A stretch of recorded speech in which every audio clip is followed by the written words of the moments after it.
جی बिस्मिल्लाहिर्रहमानिर्रहीम अस्सलाम वालेकुम जनाब। ऐसा है कि वो कल और आज मैं फ़ोन नहीं सुन सका, बहुत ज़्यादा अदालत थी, कुछ एक दो बार की विज़िट थे, मुख्तलिफ मामला थे जुमा से।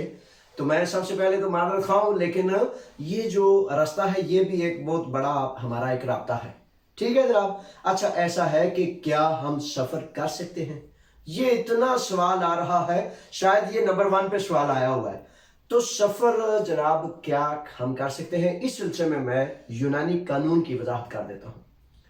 सवाल पूछने वाले शहजादे बड़ी मासूमियत से पूछते हैं, जावेद साहब जब 8 माह की एक्सटेंशन हो गई है तो फिर मैं सफ़र कर सकता हूँ? जवाब यह है कि कानून, यूनानी कानून इस पर कोई पाबंदी आयद नहीं करता, और ना ही यूनानी हुकूमत ने, किसी वजीर ने इस पर वजाहत की है, कोई उस ऐसा नोटिफिकेशन आया है कि हाँ आप सफ़र करें या कर सकते हैं। कानून के मुताबिक जब एक्सटेंड हो गए हैं, मुद्दत मियाद बढ़ गई है, तो फिर आप सफ़र कर सकते हैं। लेकिन जहन में ये रखें कि फॉर एग्जाम्पल आपके पास आदिया पारामोनी है, 5 साल का है, 2 साल का है, 3 साल का है, या विव्योसी है, तमाम चीज़ों को एक्सटेंड कर दिया गया है। अच्छा, इसकी एक तस्दीक इस दफ़ा हुकूमत यूनान ने बहुत अच्छा एक कदम उठाया है, और बहुत अच्छा कदम वो उठाया है कि बाकायदा आपकी कब तक एक्सटेंशन हुई है, आपके पेपर्स कब तक मुद्दत मियाद उनकी बढ़ी है, वो बाकायदा अगर पाकिस्तान कम्युनिटी के पेज पर आप अपने उस सफ़े पर जो आपका अपना है, जिसके आप खुद मालिक हैं, पाकिस्तान कम्युनिटी इत्तेहाद जुनान, उसके सफ़े पर अगर जाएंगे तो वहाँ मैंने पूरा उनका एक वजारत इमिग्रेंट की तरफ से जारी करदा प्लेटफॉर्म जो है, एक सफ़ा जो है, एक तरतीब वो किया है। अच्छा, इसमें मसला ये है कि अगर आपने सफ़र करना है तो 3 बातों का ख्याल रखना है। सबसे पहली बात कौन सी है कि आपने जनाब आपने किसी करीब तरीन वकील के साथ, किसी ऐसे ऑफिस के साथ जहां प्रिंटर मौजूद हो, प्रिंटर का पता है ना, जहां से वो आपका वो पेपर निकल सकता है, जिस पर हुकूमत यूनान की तरफ से वो सारी तस्दीक होगी ऑटोमेटिकली, खुदकार निज़ाम के तहत। वो एक पेपर पहले से पड़ा है, लेकिन उसको प्रिंट करने के लिए आपको यूजर नेम और कोड बनाना पड़ेगा। यूजर नेम और कोड बनाने के बाद जब आप उसको प्रिंट का ऑर्डर करेंगे तो वो प्रिंट निकल आएगा। अच्छा, आप पुराने पेपर्स के साथ उसको लगाएं, वो वीवीओसी एक निकलेगी, उसकी लेफ्ट साइड पे आपकी तस्वीर भी होगी और राइट साइड पे आपका सारा, जैसे वीवीओसी होती है उस तरह सारी तफसील होगी। उस पर फिर आप उसको भी टैली करें पुराने पेपर्स के साथ, तो इस तरह आप सफ़र का इरादा कर सकते हैं, कोई इसमें मुज़ायका नहीं।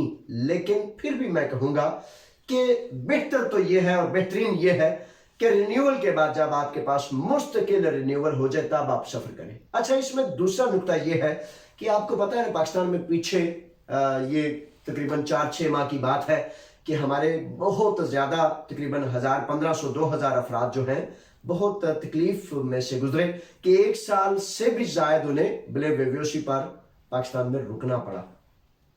और यकीन कर लें, अगर आप उनमें से किसी से मिले तो वो कहते हैं कि बहुत ही बड़ी आफत थी, बड़ी मुसीबत थी, और बड़ी मुश्किल से उन्होंने वो 1 साल गुजारा। वेव्योसी वाले शहजादे या कार्ड वाले या जो भी जाएं, वो एक्सटेंशन का ये लेटर खुदकार जो है ये निकालें, साथ लगाएं। लेकिन उसके बावजूद वेव्योसी वाले खासतौर पर ये ज़हन में रखें कि आपको आते वक्त ग्रीक एम्बेसी इस्लामाबाद से ही लेटर अभी तक चल रहा है, वही लेना है, वही फिर आना है, तस्दीक करनी है। कल को ये लेटर खत्म हो जाता है या कल को हुकूमत यूनान कोई नोटिफिकेशन जारी कर देती है कि भाई इस लेटर की किसी किस्म की कोई ज़रूरत नहीं, तो फिर उस सूरत में आप फिर इंशाल्लाह बगैर किसी तरतीब रुकावट के आ जाएंगे। लेकिन अभी ताहाल लेटर की ज़रूरत और तरतीब उनकी जारी है। कुछ साथियों ने ओके टू बोर्ड का मसला अपना बयान किया। अगर किसी की वेव्योसी में कमी बेशी आ जाती है, कल को कोई फैसला आ जाता है, तो मैं आखिरी तीसरा नुकता यह बयान करता हूं कि वेव्योसी वाले साथी लाजमी किसी वकील को अथॉरिटी लेटर देके जाएं, ताकि अगर किसी किस्म की रुकावट आ जाए तो वो आपका वकील जो है आपकी अथॉरिटी, आपके मुख्तार नामे, आपके हुक्म और आर्डर पर उसको फाइल पर पहुंचे और फाइल से पहुंचने के बाद आपके लिए जो रुकावट है दूर करें। ठीक है जनाब, ये बुनियादी वो चीजें हैं जो मैंने कहा कि सफर करने वाले के سوال کے حوالے سے آپ کی خدمت میں پیش کر دوں. چلو فون نہیں سن سکا تو میں خود حاضر ہو گیا ہوں. آپ کام بھی تو بڑے کرنے ہوتے ہیں. ٹھیک ہے, اپنا خیال رکھیں, ہر چیز کو توجہ سے سنیں. اور یہ جو پلیٹ فارم ہے J.Aslam, یہ یوٹیوب پر, یہ آپ کا میرا ہم سب کا ہے, تاکہ ہم ملنے کا, ایک دوسرے کو نفع پہنچانے کا جو سبب ہے, آسانی سے ایک دوسرے تک پہنچ سکیں اور بات چیت کر سکیں. ٹھیک ہے, اپنا خیال رکھیں. اللہ کے حوالے. السلام علیکم.